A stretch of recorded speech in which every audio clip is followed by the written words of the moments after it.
The views and opinions expressed on the Nova Society are those of the panelists and guests and do not necessarily reflect the views or opinions of the Phoenix Research Institute or any institution which any panel member is associated.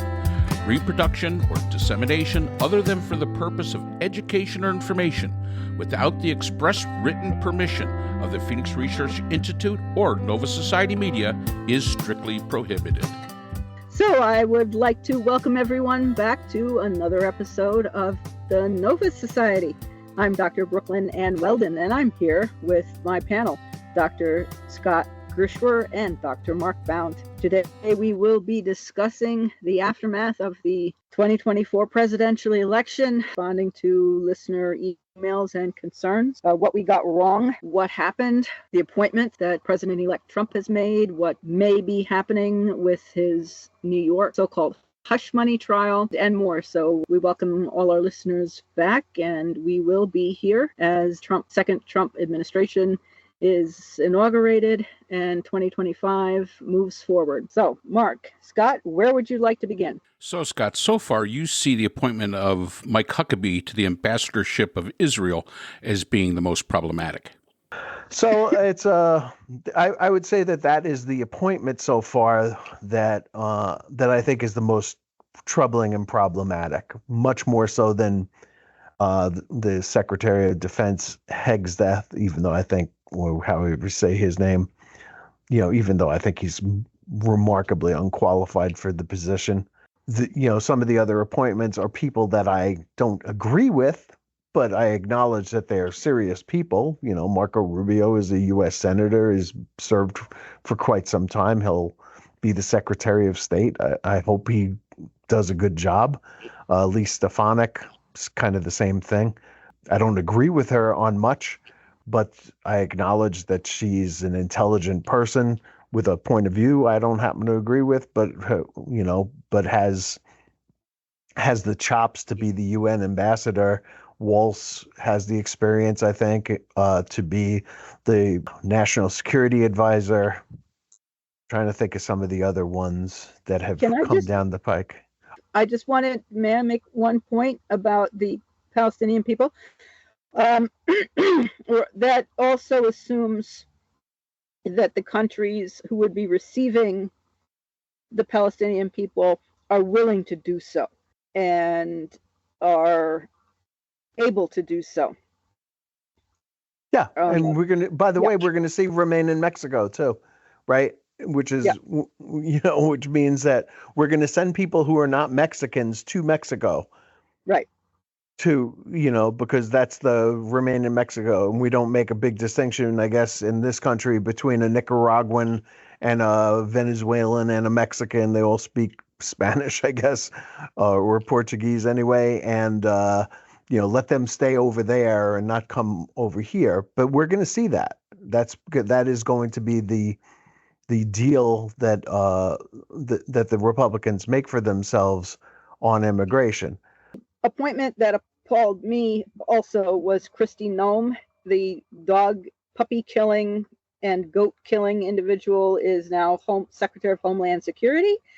And also Trump wants to bypass Senate confirmation of his appointments. He simply wants to appoint people without confirmation. And to the best of my knowledge, Canada has shut down its immigration for 2 years because they are anticipating an influx of individuals from the United States due to the anticipated policies of the Trump administration on immigration deportation. So Canada has now basically closed its borders to immigrants. And I was also thinking about when we get to talking about deportation, I have some points that I wanted to discuss, but please go ahead because I've already interrupted you several times. I apologize. Go ahead. No, it's okay. And I am kind of rambling a bit today. I apologize to everybody for that, but I've got a lot of things to say about this, especially about the Huckabee thing. But the appointments. Look, the appointments, he's got the right to put the cabinet that he wants to together. Kristen Noem, again, not my cup of tea, but she's a governor of a state. You know, she's probably organized enough to run that the Homeland Security, which never should have existed in the first place, but whatever. The other cabinet positions so far have not been, in my mind, as problematic as the ambassador to Israel signals where we're going. Again, it's not, I don't want to lay this all on Mike Huckabee. This is just where our country is headed as far as that conflict is concerned. I think that's a clear signal how we're going to be handling it. I don't know what that's going to mean for Iran. I haven't been able to think that one through yet. Our Iran policy is going to be extreme, I'm sure. It's going to have it's going to have Israel's backing, at least as long as Bibi Netanyahu is there. And that continues. Scott, I've got it. Is it Steve Holman who's now in charge of the border? Tom Holman. I'm so sorry. It's Steve Miller. Yeah, Steve Miller's got some kind of like chief of staff in charge of policy job. Yeah. We talked about it to Holman here a few months ago because I saw his name come up, and as the possible, he's a former ICE. I think he was a director, maybe an acting director. I don't know. Yeah. And he's a real immigrant. He was the acting director of U.S. Immigration and Customs Enforcement. So yes, ICE. Yeah, right. Yeah. And he's going to be the guy in charge of rounding up. You know, the interesting thing about that, rounding up immigrants. Now, they said that they were going to start with immigrants who have criminal records, which I don't think anybody would necessarily be against if they were like, you know, if they were serious criminals and they're here, arresting them if they're guilty of crimes or deporting them. I don't actually have a big problem with that. But then once he was sort of interviewed a couple of times, he said, well, we're going to start with workplace raids, which they had done in the past, which means that they're going after hardworking immigrants who have jobs and in some cases have been doing that job for quite some time. As anybody who's ever worked in a restaurant knows, that's where the people are. You know, that's where they come from. They're the guys who work in restaurants, who clean the dishes and do a lot of the cooking and prep work and stuff like that, tend to be undocumented immigrants. You know, slaughterhouses. There's all kinds of businesses that depend on undocumented workers to work. And if they're working peacefully and they're not bothering anybody, they may be here illegally, but it's a misdemeanor. You know, these roundups and talk about detention centers that hold 80,000 people all over the country. I think Tom Holman should stick with criminals first, and then if he's got some success there, maybe try to expand it or not, as we don't really need it. Well, that is, Scott, the locating criminals is much more difficult than workplace raids, and those are simple. And I believe it was Tom Holman who was interviewed and asked whether families could avoid being broken up this time, and he simply said, yeah, they can all be deported together. So that made me think about what counts as an illegal immigrant. And I mean, is there an age limit to this, or how long the person's been in the country? So like, if we're all approximately the same age, so if I were undocumented and I've been here, let's say since I was 20, let's say for 40 years, let's say, and then my son, who is now 37, was born here, so then this is all he knows. So if they deport me, I can go back to my home country, but if they're going to deport the child of an illegal, there's no place to deport him back to because he was born here and he spent his entire life here. So now in my hypothetical, my child who spent his entire life here and who is now nearly, 40 years old, also has children who are high school age, and they're also American citizens.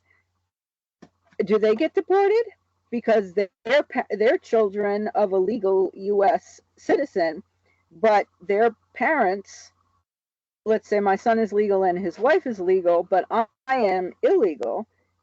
So I mean, where does it stop, and where is the what are the criteria? I don't see any criteria at all. And what happens when the original country says, no, I'm not taking these people.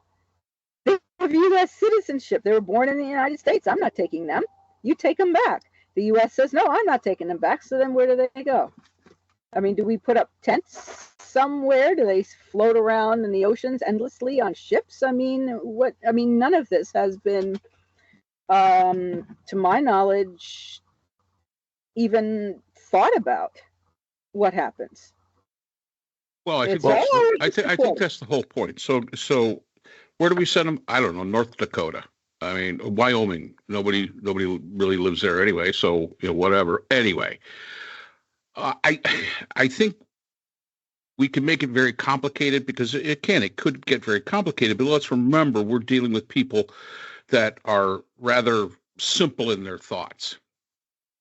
The idea of you're illegal, but your kid is not. If your kid's an American citizen, I would have to say that that's a done deal. They're an American citizen. You cannot take away someone's citizenship just arbitrarily. So I don't see that as being the issue. Again, these people don't think these things through enough to get that convoluted. They're out there, and it's going to be, we also have to remember, it's going to be a massive job. We're not talking about something that they're going to be able to do in a month or 2 months, or as Trump promises, it's going to happen overnight. That is not the way this is going to work. If they have as many illegals as they say they have, which they do not, this is going to take decades. This is something that's going to take decades. Yes, you may be able to walk into a place of business where there's a whole bunch of people that are illegal working there. You can maybe round them all up, and you can maybe send them on back to wherever they're from. But I mean, it's not always going to be quite that simple. So I think the idea is that if you don't have American citizenship and you don't have a valid visa and you don't have the valid paperwork, this idea of, you came into the country, you applied for asylum, and now you have to wait for the system to catch up because the system is so overwhelmed. I think those people have to worry. I think they're going to send them back because, again, their attitude is you apply for asylum in your home country, and then when we make our decision, you can come. Where the law really reads is to apply for asylum, you've got to be here. Okay, so there's a little bit of a disconnect in that. But I would not put too much into a lot of hypotheticals for this, because that would require that the people that are going to be dealing with it to be a lot smarter than I think that they really are. I just cannot see them being that. They're very black and white. You're either this or that. The voters of the United States proved that they are extremely black and white on things. You're either a legal alien or you're not. So that would be my thought on that. Yeah, and there is a 14th Amendment, which I think is the one that says that if you're born in the United States of America, you're an American citizen. Well, they want to do away with that. Right, but I mean, that's going to be tough for them to do. Yeah. And again, or they could ignore it, which would be obviously illegal. And, the one thing that hopefully we can agree with, and I know that Trump himself doesn't, but reasonable Americans would, is that, this book of rules that we have is the only thing that really holds this country together. And when you start pecking away at it or ignoring it, then, you might not like that amendment. I may not like another amendment. Somebody else may not like another amendment. And all of a sudden we're messing around with all these amendments and the Constitution doesn't mean a thing. Yeah. So, it's a complicated situation, obviously. The easy stuff would be simply to you know, find anybody who is committed criminal acts who may be in a U.S. prison, may be out on parole. I'm not really sure where they find them and get them out. The complication of where to go, is the one that they have not acknowledged, right? I mean, we don't have a deal with Venezuela to return Venezuelans who are in our country illegally to Venezuela. We don't have that deal. And you're not likely to get one. And Exactly. that means that we, and there are other countries as well, like Nicaragua, where sending them back to Nicaragua would be downright dangerous, life-threatening. And can we really justify doing that? Yeah, I think they would do it. And we also have a lot of Afghan refugees in this country. And if you take away parents who are working and they happen to have children who are in school, you're going to go into the school and grab the child or who's an American citizen, or you're going to leave the child here, in which case then now you've got children who don't have any parents. And where do they go? Into the foster care system at the expense of the state. And then Trump will say, well, it's not his fault. That's up to the states to do. And then, of course, now the state has an extra tax burden. But that's not Trump's fault. Well, hopefully, Brooke, and again, there's so many rabbit holes we can go down on these things. Hopefully that even though they are not people that really think these things through, you ever notice that, when somebody that doesn't think things through runs into a roadblock to a plan that they have, they usually abandon it.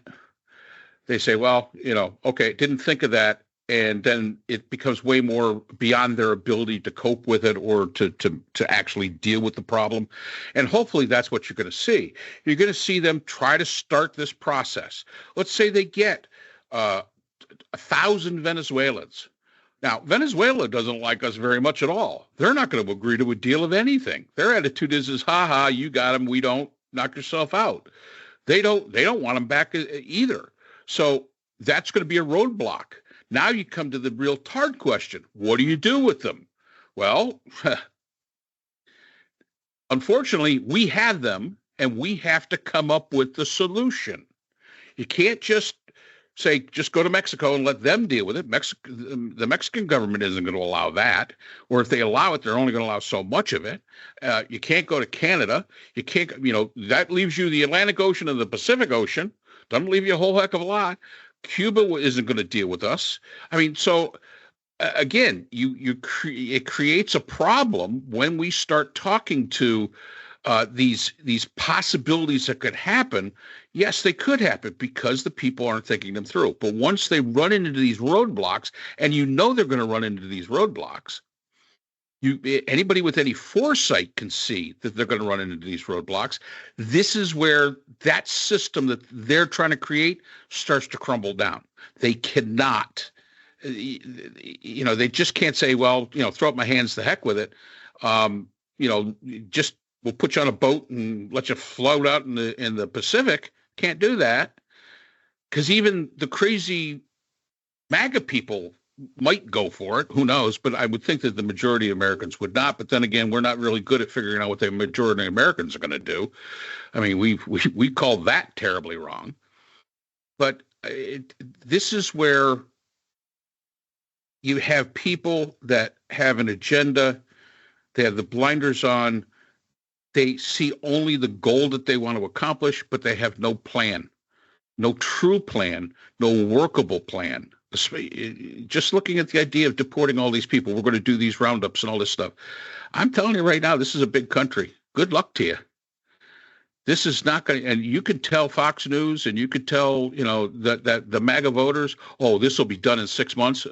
No, it won't. I mean, that's the most ridiculous thing I've ever heard. And it will not be done because they're going to run into roadblocks. And once they run into them, these people are just not like the hard workers that work through complex problems. So that's all the time we have for today's episode. The Nova Society is a production of the Phoenix Research Institute. We'd like to thank our sponsor for this week's episode, the Phoenix Research Group, an independent research consortium offering social issue solutions to NGOs and international government agencies through multidisciplinary, nonpartisan, and unbiased research. We'd also like to thank our podcast partners, Buzzsprout, who hosts the Nova Society, Audacity, our editing partners, Podkite, who does all our analytics, iHeart Radio, where people get their music and podcasts, Apple iTunes, the largest source of music and podcasts on the internet, Spotify, the most popular source for the Nova Society. The Nova Society is available on all these and other quality platforms mentioned in our description. We'd like to thank our listeners. Without you, the Nova Society would not be possible. If you have a comment, a question, or would like to be a guest on the Nova Society, we can be reached at nova.society.podcast@gmail.com. Always remember, the power of society is knowledge. So for Dr. Scott Gershworth, Dr. Priscilla Hobbs, Dr. Brooklyn Ann Weldon, and all of us here at the Nova Society, I'm Dr. Mark Bound. Be well, and we hope to see you again next time.